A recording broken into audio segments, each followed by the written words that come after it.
عزیزان گرامی، جہاں ہم ہجرت کے واقعے سے یہ بیان کرتے ہیں کہ علی کو بلا کر اپنے بستر پر لٹانے کی گفتگو کی، وہاں یہ بھی تو بیان کریں کہ وہ امانتیں بھی علی کو دیں۔ اب ایک اس فکر میں جتنی مرتبہ پلٹتا رہوں گا، احکام شرعی بیان ہوتے رہیں گے، سچ بتائیے کیا ان امانت والوں میں کوئی پکا اور سچا اور اچھا مسلمان تھا جس کی امانتیں تھیں؟ میں نے یہ جو جملے آپ کو بیان کیے، نبی خود سے نہیں جا رہے تھے، نبی کو نکالا جا رہا تھا، ہجرت کرائی جا رہی تھی۔ امانتیں کس کی تھیں؟ کافروں کی، مشرکوں کی۔ اب ہم سے بہت سے لوگ پوچھتے ہیں مولانا اگر حکومت کافر ہو تو بجلی چرانا، اگر حکومت ایسی ہو تو یہ کام کرنا۔ عزیزان گرامی، نبی کا پیغام یہ ہے، اگر تمہاری جان کا دشمن بھی ہو اور دشمن ہو تو اس کی امانت اس کے حوالے کرنا اسلام ہے۔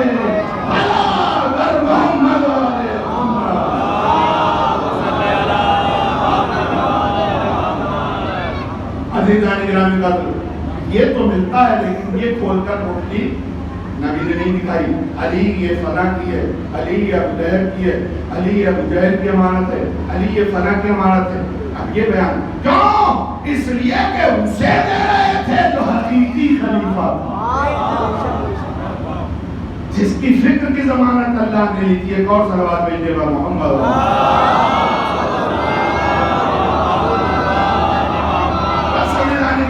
گفتگو کو آگے اس والے انداز سے نہیں بلکہ مسائل والی گفتگو کو اس آخری جملے سے میں پیش کرنا چاہ رہا ہوں، جو میں نے عرض کیا کہ جتنی مرتبہ پلٹتا رہوں گا میں، ایک حکم شریعت اسی واقعہ ہجرت سے نکلتا آئے گا کہ دشمن ہجرت کرا رہے تھے۔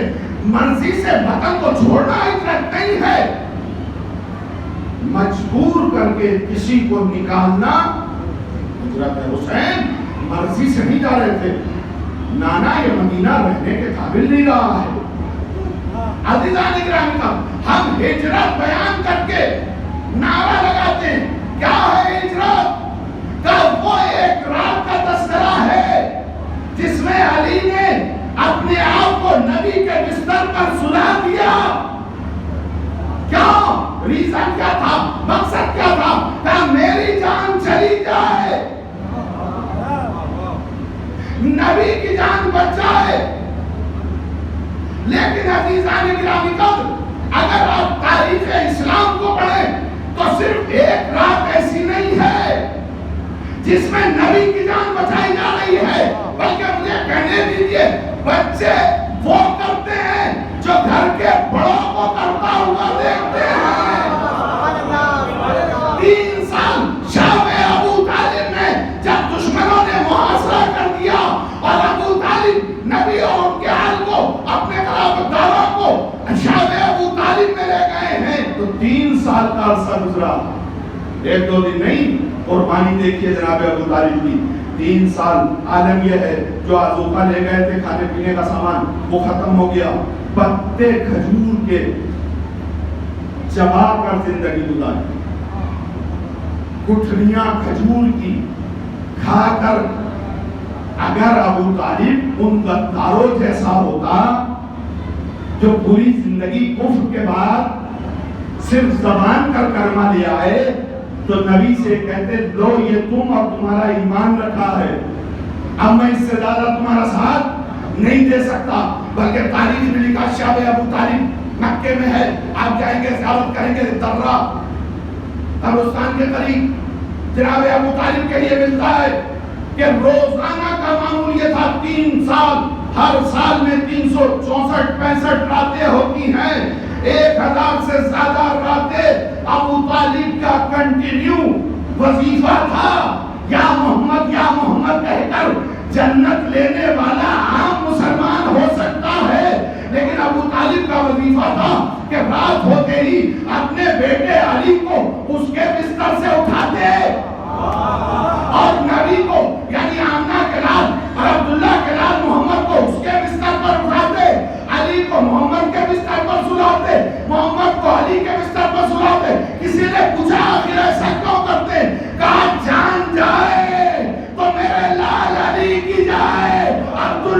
حلال بچہ صلوات پر محمد و آل محمد.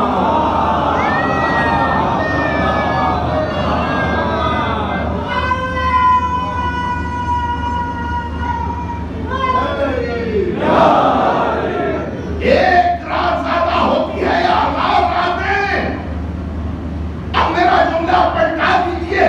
بچے وہ کرتے ہیں جو گھر کے بڑوں کو کرتے ہوئے دیکھتے ہیں. جب علی نے بچپن میں یہ دیکھا میرا بابا روزانہ نبی کی جان بچانے کے لیے نبی کے بستر پر لٹا ہوتا ہے, تو جب ایک دن جوانی میں نبی نے معلوم کیا کہا مولا میں تو اس کی عادت رکھتا ہوں, آپ کی جان بچاؤں گا. صلوات پر محمد و آل محمد.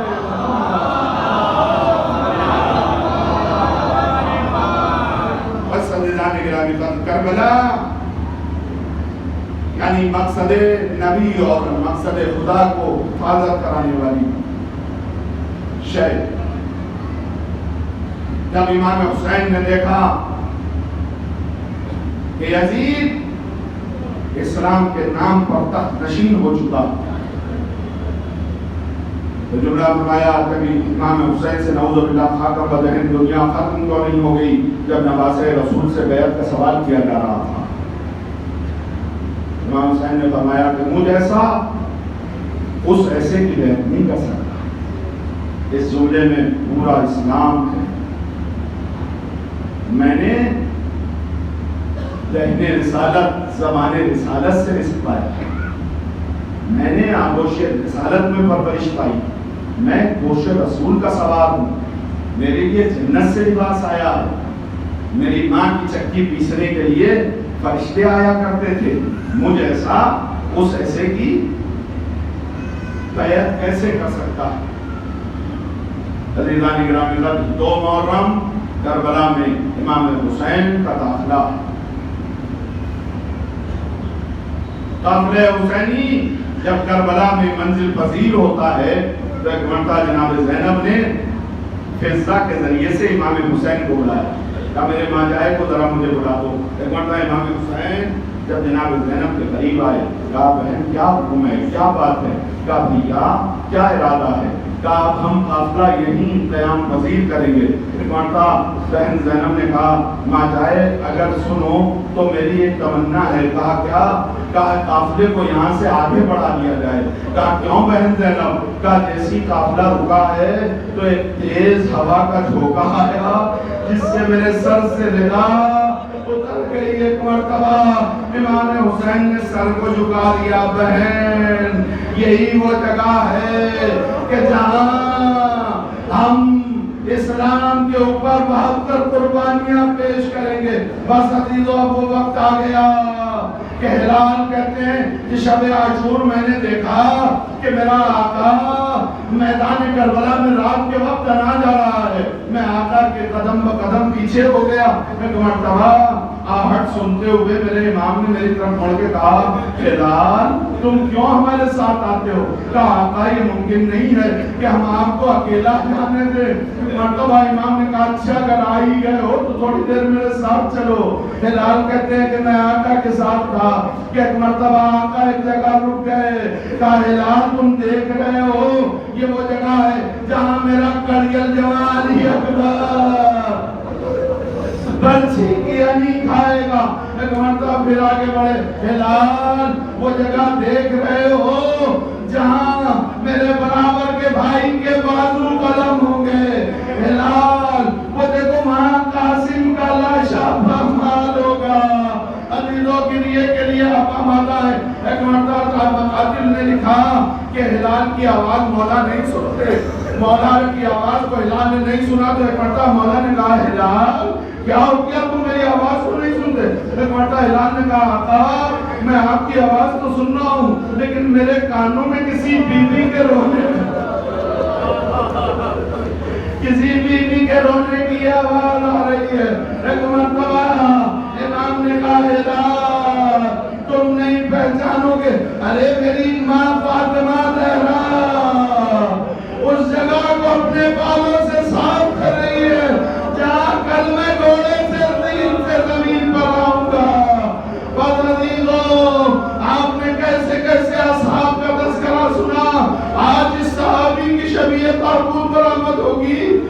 صحابی کا نام ہے وہب قلبی. جہاں جناب قاسم کی شادی آپ نے سنی ہے، وہاں جناب وہب قلبی کا تذکرہ بھی آپ سنتے ہیں. ابھی زیادہ دن نہیں گزرے تھے کہ شادی کیے ہوئے آپ آ رہے تھے. ایک مرتبہ ایک جگہ قافلہ رکا تو ایک ماں نے معلوم کیا بیٹا وہب یہ کس کی قافلہ ہے جو یہاں رکا ہوا ہے؟ کہا یہ نواز رسول حسین کا قافلہ ہے جو یہاں خیمہ دن ہے. ایک مرتبہ ماں نے معلوم کیا بیٹا یہ موسم سفر کا نہیں ہے، آخر ان کا مقصد کیا ہے؟ کہا یزید ملعون نے حسین سے بیعت طلب کی ہے، حسین اسلام کی حفاظت کے لیے قربانیاں دینے کے لیے آمادہ ہے. ایک مرتبہ ماؤں کا کردار اسلام اور کربلا میں کتنا اہم ہے. ماں نے کہا بیٹا اب ہمارا رخ کسی اور طرف نہیں بلکہ حسین کی طرف ہوگا.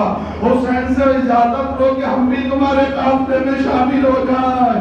تاریخ بتاتی ہے آقا سے اجازت ملی. اب وہ وقت آ گیا جسے عاشور کہتے ہیں.